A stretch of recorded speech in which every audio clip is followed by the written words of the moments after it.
So he's basically saying Donald Trump is pro ethnic cleansing in Gaza. And back to our friend who was over his shoulder. How you doing? Good to see you again. I'm good seeing you too, man. First thing I'm going to say is I'm not down for Israel. Okay, that's the first thing I'm going to say. And can anyone guess why? I wonder why. Yeah, can anyone guess why? I wonder why. Do you think it's like a well-balanced looking at their policies and what they're doing and crimes that they're committing? Do you reckon that's the reason? Or do you reckon That's it's maybe... absolutely not a win, dude. Do you think maybe it's because, they killed my Lord and Savior? Maybe it's more that vibe than the other one. Maybe. Oh. I don't like when you come up here and you use the type of rhetoric that you... It's just so hard not to go, I don't like when you come up here, sounding like the yokelist hick, and then come out and say all the stereotypes. If this guy was a movie character, he wouldn't be as much of a caricature as he is in this commentary.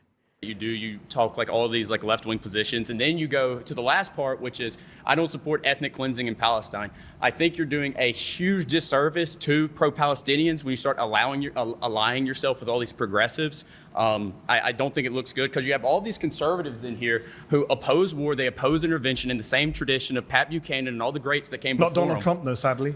Yeah, it is sad. It is sad. I do agree. I mean, he ran on an anti-war ticket. He said he was going to... I didn't... Because he lies, right?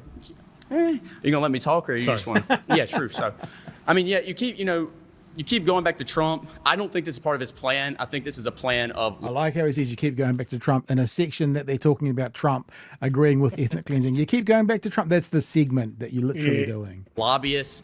And this is not just unique to Trump. It's been a thing since the Democrats. It's been a thing since the Republicans before him. It's been like this since Truman. I don't know if you read like John Mearsheimer's The Israel Lobby or anything like that. Would you agree or disagree with anything like that? Oh, I agree with Stephen Watt and John Mearsheimer, yeah, for okay, sure. Great. So I'm just wondering, when you ally yourself with all these leftists and you come up here and you argue for immigration, you argue up here that, Trump's this bad criminal and this and that, and then you think Trump's bad too? I think he's good on some questions and bad on other things, but let me get to the point here, is you ally yourselves with guys like, Let me get to my point. Yeehaw! Ba-ting! I mean, it just fits perfectly. Jewish Voices for Peace and all those guys. Great people. Yeah, not really though. Why? Because they're self-interested in it. They're not. By definition, it says it on their homepage. By definition, they're not self-interested, right? They're going against their own community. Are you going to let me talk? On their homepage, it literally says that we are here to segregate Judaism from Zionism. It's very clear they're doing this in their own interest. That's why it literally says Jewish Voices for Peace. They're going to be the good Jews who say that we don't support Palestine. And then what happens is... And let me just make it clear, you guys out there, we're against all the Jews, no matter where they sit in the political spectrum. Yeehaw! Ba-ding! Says Jewish Voices for Peace. They're going to be the good Jews who say that we don't support Palestine. And then what happens is you take all these progressives, you go out there and LARP in the street, and then everyone here who's conservative, they're going to vote for the pro-war candidate because they don't want to be associated with all the liberals. So you're forced to vote for pro-war people. Poor it's either that or get replaced in my country. What do you want me to do? Oh, you and your replacement bullshit. Yeah, okay, buddy.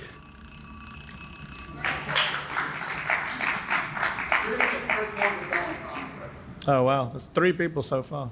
Let's keep counting. So just in case you missed that, I'll read out what it says in the overdub. The guy walked back to his seat, stood up and pointed at Mehdi, if you're on the audio podcast, and said, "You're going to be the first one that's going to the promised land. You're going to be the first one that's going to the promised land." That's what he said. That's why I let it run to the end. The deniable threat. Oh, wow. That's 3 people so far. Let's keep counting. We should be nicer to you. Oh, wow. That's 3 people so far. Let's keep counting. We should be nicer to you, otherwise you'll deport us. What a great argument. This is the free speech debate camp. It's not your country, my friend. It's our country, whether you like it or not. I think that's a pretty good ending point. Mehdi Hasan. Oh, but on some level... yeah, sorry, you go, Joe. You go. I'm halfway through this. I am going to persist. For people that are going to watch the whole thing, I recommend tackling it in bites because it is... a lot. And get your chewing tobacco if you want to feel like a local. Yeehaw! Ba-ding! But yeah, for a country that's founded on conquest, murder, slavery, these people don't understand their history. They don't understand their place in the world. They have a huge persecution complex. And their answer to the persecution that they think they're on the receiving end is, once we come to power, we're going to persecute harder to make up for the thing that hasn't happened to us. Like And Walmart stocking Pride merch is not you being oppressed, dude. People talking about Black history or queer history is not oppressing you, but they feel like it is. Like an attack.